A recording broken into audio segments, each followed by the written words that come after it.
YouTube, good morning. Hopefully you guys are doing well out there. Another day at the TOPS conference. Just sat through the TOPS presentation, which included basically a question and answer session as long as a brief statement from a representative from TOPS and also Josh Luber. And I think the most interesting thing right in the beginning was that Josh Luber said this was the earliest that he had been up since his wedding day. And it's about 9 a.m. here, local time here in Arizona. So I thought that was kind of funny.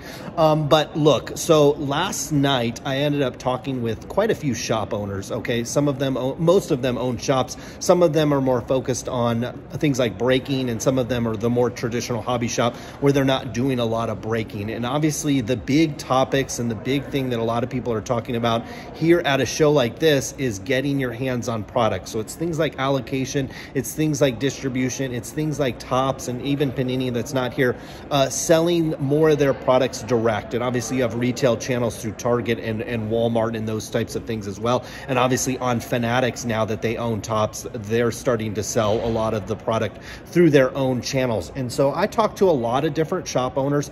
Some have been in business for as little as, I think the lowest number was 3 years. And I talked to some that had been in business for 20 years, many 10, 15 years in business. And so the general consensus though is we are seeing a tightening on those allocations. Okay, so if you had 10 cases last year, now it's 8. If you had 8 cases last year, now you might be down to 6. If you were like me and you're at 1 case, couple boxes, now you're down to 0. Okay, and so some of that has to do with the fact that TOPS is starting to push their distribution a little bit more direct, but also using their own channels as well. And that's certainly something that they talked about in the keynote. I tell you what, in the opening statements that they made, I think the emphasis that TOPS made is the fact that they know very little about their customer. Okay, and part of that is because you have all these different segments in the hobby. You have the hobby shop owner, you have the retail outlets like Target,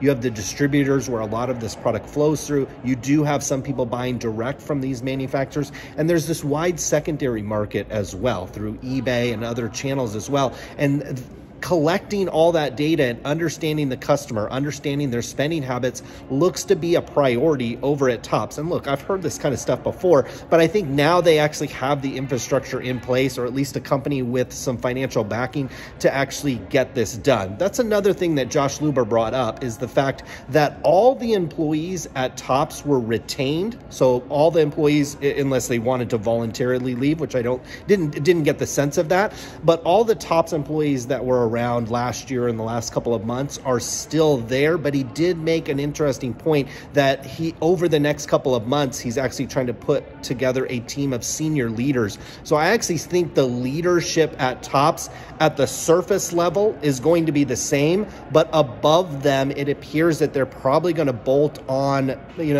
more senior managers to hold the people that are already doing the job accountable. And I think that's a good strategy. He also talked to the fact that they only had a finance team, I think, of about 3 people. And when we're talking about a company, TOPS did, I think, north of $500 million worth of business last year. A finance team of only 3 people seems like that needs to be bolstered up as well. So he talked about that. But back to kind of the allocation and the distribution of the products, they were a little coy, and I'm talking about TOPS and Josh Luber, little coy in terms of how that will progress. But it seems to me, if you kind of read between the lines, they're definitely looking to sell less into the distributor, but also more direct to the hobby shops and those types of channels. And obviously in their own channels on their e-commerce sites. But they definitely look like they're willing and wanting to partner with hobby shops, get the data that you have on your customers. I think Josh Luber said if you are a hobby shop that's open now and you're only accepting cash payments, you're not integrating this into some kind of customer management system, keeping track of the payments, keeping track of all the different sales that you make digitally, and you have a clean record of that, he basically said, you're probably not going to be a good partner for us. And so some of these hobby shops that have been around for 20, 30 years, and they haven't really upgraded their payment processing, haven't updated their inventory controls, updated their sales channels, well, they might be passed by, it seems like, a little bit, okay? And so that's certainly probably not going to go over well in a room where you have multiple hobby shop owners that have been around for several decades, likely. Another interesting point that Josh Luber made was that they don't think that they're going to get into grading cards anytime soon, which is an interesting point because they talked about, at least Michael Rubin has talked about publicly, about vertically integrating the entire hobby, from the buying, the selling, the grading, the lending, basically the storing of the cards, the shipping of the cards. So it'll be interesting to see how that progresses in the future. He hinted that, you know, instead of Topps actually grading the cards, maybe partnering with somebody, and obviously that's a little bit difficult to do in today's environment since most of these graders are backed up, and obviously if you partner with one or the other, it could create some conflicts of interest in this industry. So we'll see how Topps goes forward with kind of the grading of cards. It could be that something like that isn't as important in the coming years. But on the distribution front, in terms of getting product, it appears that we're moving towards an era where the hobby shops are still likely to get a fair amount of allocation, but I think they're going to get this product differently. In the past, you had a direct account and you might have been able to get a certain portion of your Topps products through that direct account, but you probably back that up with an account with GTS, with an account with Southern Hobby. I think those days are likely numbered. So if you're a hobby shop out there and you rely primarily on a distributor, you've probably already seen your allocation cut. And obviously that's kind of the anecdotal, or at least the firsthand knowledge that I've gained talking with breakers and talking with hobby shop owners here, is the allocations are already starting to get cut just a little bit.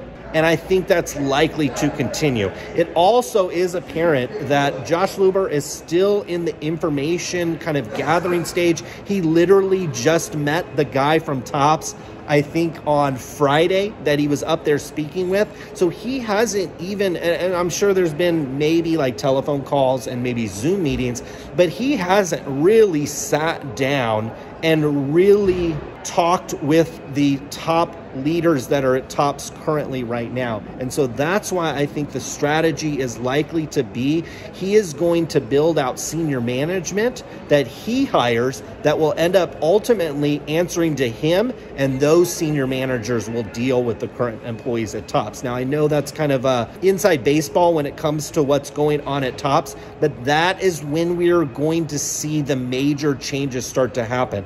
The current team at Topps is simply going to keep the ball rolling. Josh Luber is going to hire a team that's likely going to sit above them, and that is when you're going to see the changes, because Josh is going to communicate to senior management, which will then come down to the current employees at Topps. So if you're a shop owner, or if you're just an average collector out there and you're wondering if you can get some more of this product, maybe your hobby shop doesn't get enough, maybe you're not having a lot of access to this, well, those will start to loosen up, I think, as we're moving into the back half of this year. So interesting talk. We'll obviously come back tomorrow as well when they do another Q&A. We'll see what questions kind of materialize that. But stay tuned to the channel. I'll have more videos later today.